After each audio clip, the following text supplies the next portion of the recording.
এই রমাদানে আমরা আমরা হিজরত করে চলে গিয়েছিলাম মদিনা, মনে আছে? আচ্ছা, মদিনাতে আরেকটা জাতি ছিল, কি নাম? একটু মনোযোগ ধরে রাখেন ভাই, এই শেষ করতেছি। মদিনা একটা জাতি ছিল, কি নাম? বনু কুরাইজা, বনু কাইনুকা, বনু নাজির, তিনটা গোত্র ছিল না? এরা কারা? কি করছিল তারা মদিনায়? উত্তর, তারা নবী সাল্লাল্লাহু আলাইহি ওয়াসাল্লামের আগমনের অপেক্ষা করছিল। তারা মদিনাতে তিনটা ইহুদি গোত্র ছিল, ঠিক আছে, রাইট? নাম কি? বনু কুরাইজা, বনু কাইনুকা, বনু নাজির। মাশাআল্লাহ।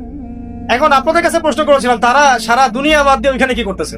তারা সারা দুনিয়া বাদ দিয়ে ওখানে কি করছিল? নবী সাল্লাল্লাহু আলাইহি ওয়াসাল্লামের অপেক্ষাই করছিল। কারণ তাদের তাওরাতে, জাবুরে, তাদের যে আগের ধর্মগ্রন্থগুলো, এখানে স্পষ্ট বলা ছিল যে শেষ নবী হবে আহমদ। কে হবে? তারা বেসিক্যালি তাকে পাওয়ার জন্যই মদিনায় এসে ফুটে গেছিল। কিন্তু যখন তারা দেখলো যে তিনি বনু ইসরাইল থেকে আসেন নাই, বরং বনু ইসমাইল থেকে আসছেন, তখন তারা হিংসা বিদ্বেষ শুরু করলো। কথা আছে এখানে, আমরা কিন্তু প্রায় 17 থেকে 18 মাস তাদের কেবলার দিকে মুখ করে নামাজ পড়েছি। কোন দিকে? বাইতুল মুকাদ্দাসের দিকে, মনে আছে? এরপরে আল্লাহ রাব্বুল আলামিন এই দ্বিতীয় হিজরিতে আল্লাহ রাব্বুল আলামিন রমাদানের সওম ফরজ করেছেন, ওই দ্বিতীয় হিজরিতেই আল্লাহ রাব্বুল আলামিন কেবলাটাকে পরিবর্তন করে দিলেন। ফাওয়াল্লি ওয়াজহাকা শাতরাল মসজিদিল হারাম, তুমি তোমার চেহারাটাকে মসজিদে হারামের দিকে ফিরায় নাও। এটা শুধু আমাদের জাতিগতভাবে কেবলা পরিবর্তন, নামাজের দিক নয় শুধু, এটা হচ্ছে একটা নতুন জাতিসত্তার আত্মপ্রকাশ। আগে আমরা তাদের সাথে চলেছি, তাদের কেবলাকে কেবলা মেনে নামাজ পড়েছি। আমরা কিন্তু আলাদা বিচ্ছিন্ন কোনো জনগোষ্ঠী নই। তাদের নবী আমাদের নবীও। আমরা মুসা আলাইহিস সালামকে মানি, ঈসা আলাইহিস সালামকে মানি, মুহাম্মদ সাল্লাল্লাহু আলাইহি ওয়াসাল্লামকেও মানি, কিন্তু তারা আমাদের নবীকে মানলো না। যখন তাদের দরজা পর্যন্ত যাওয়ার পরেও তারা আমাদের নবীকে মানলো না, কোরআনকে অস্বীকার করলো, আমাদের সাথে শত্রুতা পোষণ করলো, এবং একটার পর একটা ষড়যন্ত্র করতেই থাকলো। আল্লাহ রাব্বুল আলামিন এবার কেবলা পরিবর্তন করে দিলেন। তোমরা স্বতন্ত্র একটা নতুন জাতিগোষ্ঠী, যেটা ইহুদিদের সাথে আর ঐক্যবদ্ধভাবে চলতে পারবে না। আর বুঝতে পারছি? এখন দেখেন, আমরা ওই কেবলাকে কিন্তু ভুলে গেছি। আজকেও 300 জন নিরপরাধ করা হয়েছে, কিন্তু আমরা কিন্তু আমাদের ওইখান থেকে আমাদের চেহারাটাকে ফিরায় নেওয়ার কারণে আমাদের মনের মধ্যে খুব একটা এগুলো দাগ কাটে না। আমরা এটাকে সংখ্যার ফিগারে এখন আইডেন্টিফাই করি যে কতটা হয়েছে, কতটা মারা গেছে। খেয়াল করে দেখেন, আমরা না বাইতুল মুকাদ্দাসের কেবলা ফলো করছি, আর না বাইতুল্লাহর কেবলা ফলো করছি, বরং আমরা তো কোনো ক্ষেত্রে ওয়াশিংটন আর দিল্লিকে কেবলা বানায় ফেলছি। তো এই কেবলা পরিবর্তনের মধ্যে সবক আছে। কেবলা কেন পরিবর্তন হলো? কি দরকার ছিল কেবলা পরিবর্তনের? কেন আল্লাহ রাব্বুল আলামিন আমাদেরকে নতুন একটা জাতি হিসেবে আত্মপ্রকাশ করালেন? আবার এই রমাদানেই আল্লাহ রাব্বুল আলামিন যাকাত, এই দ্বিতীয় হিজরিতে যাকাতও ফরজ করলেন। সুবহানাল্লাহ। কেন? যখন আপনি নতুন জাতিগোষ্ঠী হয়েছেন, আপনার ইকোনমিক একটা বেস লাগবে, অর্থনৈতিক একটা কি লাগবে? ভিত্তি লাগবে। আল্লাহ পাক ভিত্তি দিয়ে দিলেন, তোমরা যাকাত দাও। যাকাত কত % মানুষ দেয় বাংলাদেশে? যারা মুসলিম। কত % মানুষ যাকাত দেয়? যারা মুসলিম। যাকাতের মাসালাগুলো জানে কতজন? এটা যে ইসলামিক ইকোনমিক্স এর মূল ভিত্তি। দেখেন, যাকাত দেয় না, এদিকে রিবা বেশ চলতেছে, সুদ, ঘুষ, দুর্নীতি চলতেছে, ক্রিপ্টোকারেন্সি চলতেছে, বিটকয়েন চলতেছে, তারপরে এখন নতুন আসতেছে আরো কত কি, আপনারা জানেন এগুলা। বাকি ইনফ্লেশন যেখানে আছে ওইখানে তারা যাচ্ছেন, ওয়ার্ল্ড ব্যাংকের দ্বারস্থ হচ্ছেন, IMF এর দ্বারস্থ হচ্ছেন। যাকাত ভিত্তিক অর্থ ব্যবস্থা রাষ্ট্রীয়ভাবে চালু করা হচ্ছে না। এই যে আমাদের মূল শিক্ষা, রমাদান থেকে বঞ্চিত হচ্ছে। রমাদানের এগুলোই তো মূল শিক্ষা। তারপরে খেয়াল করে দেখেন, এই রমাদানেই আল্লাহ রাব্বুল আলামিন আমাদেরকে বদরের যুদ্ধ করিয়েছে। ঠিক আছে কথা? এই রমাদানে বদরের যুদ্ধ হয়েছে। আবার এই রমাদানে শুধু বদরের যুদ্ধ হয়েছে কিন্তু এমন না, কিন্তু এই রমাদানে আরো বহু যুদ্ধ হয়েছে। কয়েকটা যুদ্ধ আমি আপনাদেরকে বলি। এই রমাদানে বদরের যুদ্ধ তো হয়েছে, এটা আপনারা তো ভাইয়ের আলোচনা শুনলেন, দীর্ঘ আলোচনা করেছেন তিনি, আমি আলোচনা রিপিট করছি না। এটার ফলাফল আমরা সবাই জানি। তো এই রমাদানে তাবুকের যে যুদ্ধটা হয়েছিল, সেই তাবুক যুদ্ধের যে সফর, এই সফরটাও কিন্তু রমাদানের মধ্যেই হয়েছে। আবার আপনি যদি দেখেন খন্দক, এই খন্দকের যুদ্ধের প্রিপারেশন যেটা, এই প্রিপারেশন, খন্দক খোঁড়ার প্রিপারেশন গুলো রমাদানের মধ্যেই হয়েছে। Back to back. মক্কা বিজয়, সেটাও রমাদানের মধ্যেই হয়েছে। সুবহানাল্লাহ। দেখছেন? আরো যদি সামনে যান, ওমর রাদিয়াল্লাহু আনহুর সময়, প্রায় 15 হিজরির দিকে কথা, ওই সময় আবু উবাইদা ইবনে জাররাহ রাদিয়াল্লাহু আনহুর নেতৃত্বে বাইতুল মুকাদ্দাস বিজয় এই রমজানই হয়েছে। ইনশাআল্লাহ এমন কোন রমাদানে আমরা দেখবো ইনশাআল্লাহ হবে ইনশাআল্লাহ। শুধু তাই নয়, এই রমাজানে এই আপনার আল পারসালের নাম জানেন? ওই যে সেলজুকি একটা যুদ্ধ আছে, ওই যে মালাসগিট, ওই যুদ্ধও কিন্তু রমজান মাসেই হয়েছে। এটা অনেকে আমরা হয়তো জানি না। এছাড়াও আমি নোট করছিলাম তারেক বিন জিয়াদ এর স্পেন জয়, নাম শুনছেন কি? 712 দিকে খ্রিস্টাব্দ, এটাও রমাদানে হয়েছে। সুবহানাল্লাহ। কাদেসিয়া যুদ্ধের নাম শুনছেন? কাদেসিয়া যুদ্ধের যে একটা অংশ, মানে সফর একটা অংশ ছিল এই রমাদান কেন্দ্রিক। তার আগে যুদ্ধ হয়েছে, ফিরতে ফিরতে মানে রমাদান এর মধ্যে পড়ে গেছে আর কি। আব্বাসীয় খলিফা মুতাসিম বিল্লাহ আমুরিয়া বিজয় করেছিলেন ব্যাবিলনে এই বাইজেন্টাইনদের সাথে, এইটাও রমজান মাসে হয়েছে। এরকম আরো কিছু যুদ্ধ আছে, যেমন আইন জালুতের যুদ্ধ, নাম শুনছেন? যেটা ওই যে তাতারিদের সাথে মঙ্গলদের সাথে হয়েছে, এই যুদ্ধও কিন্তু রমাদান মাসে একটা ডিসাইসিভ ব্যাটল হয়েছে। এরপরে 100 বছর তারা আমাদের দিকে চোখ তুলতে পারে নাই। ওই যে হালাকু খান একটা বড় ভাই ছিল, মঙ্কে খান, নাম শুনছেন কিনা? এই মঙ্কে খানের পতন হয়েছে এই যুদ্ধে, এবং এই যুদ্ধের পরে বারকে খান নামে একজন মুসলিম সেনাপতি মঙ্গলদের থেকে বের হন, যিনি মুসলিমদেরকে প্রোটেক্ট করতেছিলেন। আলহামদুলিল্লাহ। এই যে অনেক ঘটনা আছে রমাদান মাস কেন্দ্রিক, এই যুদ্ধগুলো সবগুলো রমাদান মাসেই সংঘটিত হয়েছে। দেখেন, এখন আমি 3টা আয়াত বলে শেষ করে দেবো।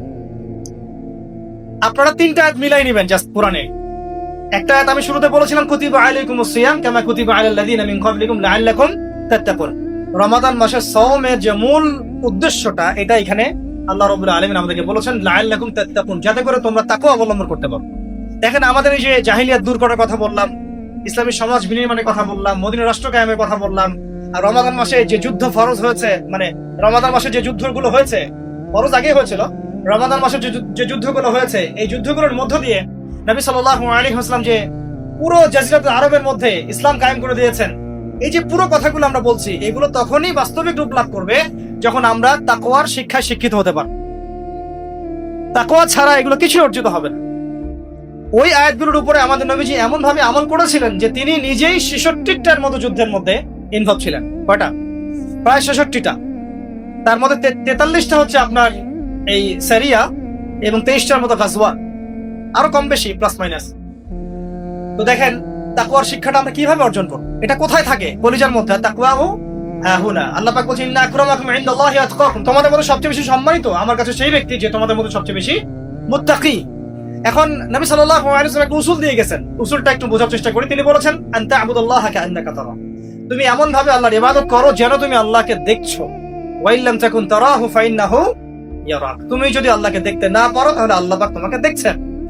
এই তাকওয়াটা আমরা এখন ফিল করছি। আপনার সামনে আমি একটা পানির বোতল দিয়ে, আপনি খাবেন? এখন খাবার খাবেন, একটা সেন্সে খাবেন না যে আল্লাহ আমাকে দেখছেন, আল্লাহ আমাকে শুনছেন। এইটা আমাদের জীবনের সব ক্ষেত্রে থাকা চাই। এইটা আমার রাতের বেলা থাকা চাই, দিনের বেলা থাকা চাই, একাকিত্বে থাকা চাই, এটা আমার শিক্ষায় থাকা চাই, সংস্কৃতির মধ্যে থাকা চাই, আমার অর্থনীতির মধ্যে থাকা চাই, আমার রাজনীতির মধ্যেও থাকা চাই। এই তাকওয়ার শিক্ষাটা দেওয়ার জন্যই বেসিক্যালি বারবার রমজান ঘুরে ঘুরে আসছে। আর এই তাকওয়াটাকে শুধুমাত্র এক মাস কেন্দ্রিক না, সারা বছর সারা জীবন। খুব খেয়াল করে দেখবেন, রমজান মাসে আমরা সবাই আল্লাহর ওলি হয়ে যাই, রমজানের পরে আবার আমরা যা তাই। এটা কি ঠিক হয়? তো তাহলে এখানে তাকওয়া কেন্দ্রিক জাস্ট 2টা কথা। এক হচ্ছে এই তাকওয়াটা শুধু জীবনের এক কেন্দ্রিক নয়, বরং জীবনের প্রতিটা ক্ষেত্রেই থাকতে হবে। সামগ্রিক জীবনে থাকতে হবে, বৈষয়িক জীবনেও থাকতে হবে, এবং ইবাদত বন্দেগীর জীবনেও থাকতে হবে। এবং এটা শুধুমাত্র একটা মানে কি বলবো, সাময়িক একটা রমাদান মাস কেন্দ্রিক একটা আমলের বিষয় নয়, বরং জীবনের প্রতিটা দিন, প্রতিটা রাত আমাকে তাকওয়ার শিক্ষায় শিক্ষিত করতে হবে।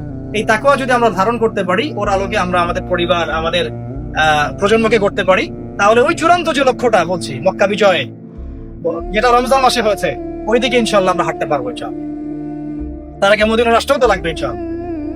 আচ্ছা, এখন জাস্ট আর 2টা কথা, এরপরে ইফতার হবে ইনশাআল্লাহ, তারপরে নামাজের পর আলোচনা করুন ভাই ইনশাআল্লাহ।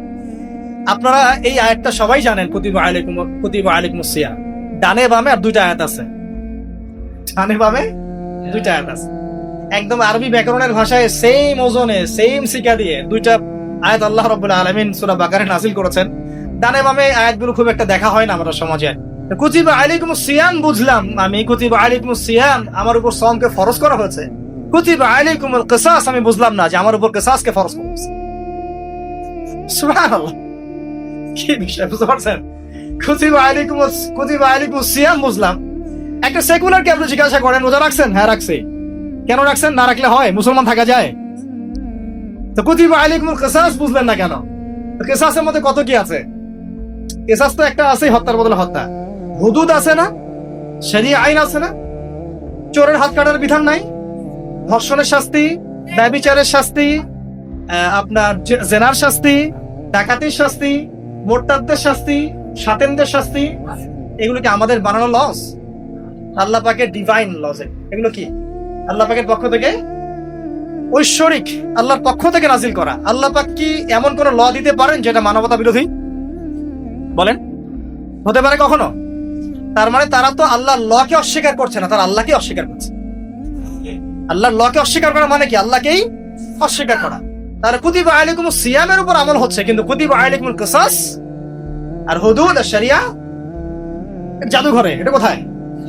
যেই বলবে তাকেই তারা ট্রেস করতেছে, মৌলবাদী, ধর্মান্ধ ইত্যাদি। আচ্ছা, যাই হোক, বেশি হয়ে যাচ্ছে। আরেকটা আছে বাম দিকে, আরেকটু বেশি করে দেই। এইটার বাম দিকে আরো একটা আয়াত আছে, কুতিবা আলাইকুমুল কিতাল, কুতিবা আলাইকুমুল কিতাল ওয়া হুয়া কুরহুল লাকুম ওয়া আসা আন তাকরাহু শাইআন ওয়া হুয়া খায়রুল লাকুম ওয়া আসা আন তুহিব্বু শাইআন ওয়া হুয়া শাররুল লাকুম ওয়াল্লাহু ইয়া'লামু ওয়া আনতুম লা তা'লামুন। আছে কি না? কোরআনে বানায় বললাম ভাই, আছে না নাই? আচ্ছা, ডান দিকে একটা কুতিবা আলাইকুমুল কিসাস আর বাম দিকে কুতিবা আলাইকুমুল কিতাল, মাঝখানে কুতিবা আলাইকুমুস সিয়াম।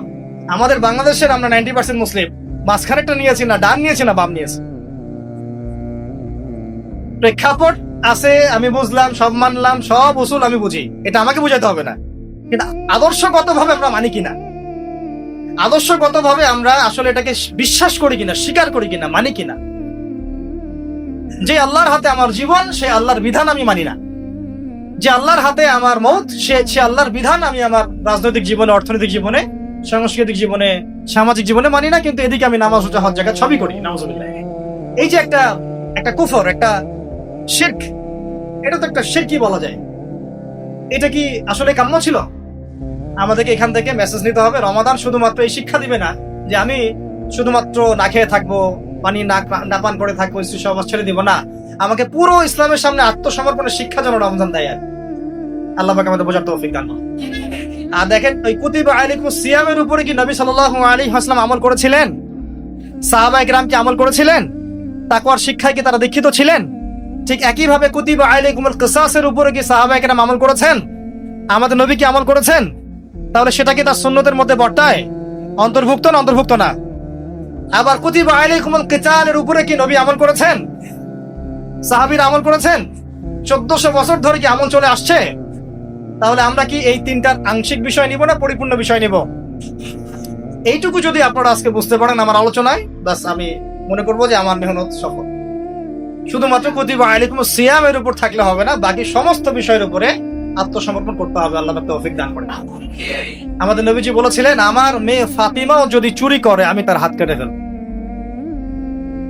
শব্দটার কি ওজন বুঝতে পারেন? আমার মেয়ে ফাতিমাও যদি চুরি করে আমি তার হাত কেটে ফেলব। আবার আমাদের নবী সাল্লাল্লাহু আলাইহি ওয়াসাল্লাম এই রমজান মাসেই, এই রোজা রাখা অবস্থাতেই বদরে ছিলেন, তাবুকে ছিলেন, তারপরে তো বললাম যে খন্দকের আগের প্রিপারেশনে ছিলেন, মক্কা বিজয়ে ছিলেন, আরো কত সারিয়া রমজান মাসে হয়েছে, এগুলো সিরাত থেকে শিখতে হবে। প্রিয় ভাইরা এবং আমাদের বোনেরা যারা আছেন, আজকের এই সংক্ষিপ্ত আলোচনায় আমরা যে কয়েকটা বিষয়ে মৌলিকভাবে ফোকাস করতে চাই। এক হচ্ছে, রমাদান মাস আমাদেরকে নবী সাল্লাল্লাহু আলাইহি ওয়াসাল্লাম রিসালাত দিয়েছে। কি দিয়েছে? অতএব নবীর আদর্শ, তার সুন্নাহ আমাদের সামগ্রিক জীবনে বাস্তবায়ন করা চাই। আল্লাহ পাক তৌফিক দান করেন। রমজান মাসে আমরা কোরআনের মধ্যে কিতাব পেয়েছি, এই কিতাবের 6টা হক আদায় করা চাই। মনে আছে 6টা হক? তো তেলাওয়াত, অর্থ অনুধাবন, আদেশ মানা, নিষেধ বর্জন করা, দাওয়াত এবং এর আইন বাস্তবায়ন করা। ঠিক আছে ইনশাআল্লাহ? এটা 3টা মৌলিক উদ্দেশ্যে আসছে, হুদাল লিন্নাস ওয়া বায়িনাতিন মিনাল হুদা ওয়াল ফুরকান। ঠিক আছে? এই রমজান মাসে কুতিবা আলাইকুমুস সিয়াম কিভাবে করব এটা আমরা শিখেছি। ঠিক একই ভাবে ডানে বামে আয়াতগুলোর উপরে আমল করার চেষ্টা করতে হবে এবং সিরাতের আলোকে আমাদের সবাইকে পথ চলতে হবে। আল্লাহ পাক আমাদের সবাইকে নবী সাল্লাল্লাহু আলাইহি ওয়াসাল্লামের সিরাত পড়ার তৌফিক দান করেন, বোঝার তৌফিক দান করেন এবং সিরাত অনুযায়ী জীবন গড়ার তৌফিক দান। এবং রমাদানকে যদি আমরা ইফেক্টিভলি ইউটিলাইজ করতে চাই তাহলে এই কাজগুলো খুব ভালোভাবে করতে হবে, যেটা আলোচনা আমরা অন্যান্য বক্তাদের মুখে শুনেছি। যেমন নামাজের কথা তারা বলেছেন, নামাজের পাবন্দির দরকার আছে কি নাই? এই রমজান মাসে জামাতে থাকবো, বাকি সময় কি জামাত ছেড়ে দিব? রমজান মাসে রাতে কিয়ামুল লাইল করছি, তাহাজ্জুদ পড়ছি, বাকি বাকি বছর ছেড়ে দেবো কি? রমজান মাসে সাদকা করছি, যাকাত দিচ্ছি, বাকি বছর কি দিব না? রমজান মাসে আমরা মাশাআল্লাহ পর্দা করছি, চোখের হেফাজত করছি, রমজান মাসের বাইরে ছেড়ে দেবো কি? রমজান মাসে মাশাআল্লাহ আমরা সমাজ কল্যাণমূলক প্রজেক্ট করছি, রমজানের বাইরে ছেড়ে দিব? রমজানের দাওয়াতের অ্যাক্টিভিটিস বাড়ছে, রমজানের বাইরে ছেড়ে দেবো কি? আল্লাহ পাক বোঝার তৌফিক দান করেন। রমজান মাসে আমরা মাশাআল্লাহ ইতিকাফ করছি, অনেকে করবো ইনশাআল্লাহ, কোরআন তেলাওয়াত করছি, এই কোরআনকে কি রমজানের পরে ছেড়ে দিব? আল্লাহ পাক সমস্ত বিষয়গুলোকে ধরে রাখার তৌফিক দান করেন। আল্লাহ রাব্বুল আলামিন আমাদের সবাইকে আজকের এই আলোচনাগুলো শুনে বুঝে আমল করার তৌফিক দান করেন। আমরা সবশেষে দোয়া করি আমাদের প্রত্যেক ওলামায়ে কেরামদের জন্য, মাজলুম ভাইদের জন্য, এবং যারা আমাদেরকে যেভাবে সহযোগিতা করেছেন সবাইকে আমরা দোয়ায় শরীক রাখবো যে আল্লাহ রাব্বুল আলামিন যেন আমাদের সবাইকে এই দুনিয়াতেও হাসানা দান করেন, আখিরাতেও হাসানা দান করেন, এবং আমাদের সবার জীবনের গুনাহ খাতাগুলো মাফ করে দেন। আমাদের সবাইকে দিনের সঠিক বুঝ দান করেন, ঐক্যবদ্ধ হওয়ার তৌফিক দান করেন, এবং আমাদেরকে আল্লাহর জমিনে দিন কায়েমের তৌফিক দান করেন, সেই বিজয়ী কাফেলা হিসেবে কবুল করেন। সবাইকে আল্লাহ পাক দিনের সহি জ্ঞান দান করেন, মুরব্বী ওলামায়ে কেরামদের সোহবত দান করেন, সবাইকে হালাল খাওয়ার তৌফিক দান করেন, হারাম ছেড়ে দেওয়ার তৌফিক দান করেন, কোরআন শেখার তৌফিক দান করেন, সুন্নাহ ভিত্তিক জীবন গড়ার তৌফিক দান করেন, আমাদের মা বোনদেরকে পর্দায় থাকার তৌফিক দান করেন, আমাদের সন্তানদেরকে মানুষ করার তৌফিক দান করেন, এবং এক কথায় আল্লাহ পাকের সামনে পরিপূর্ণ আত্মসমর্পণ করার তৌফিক দান।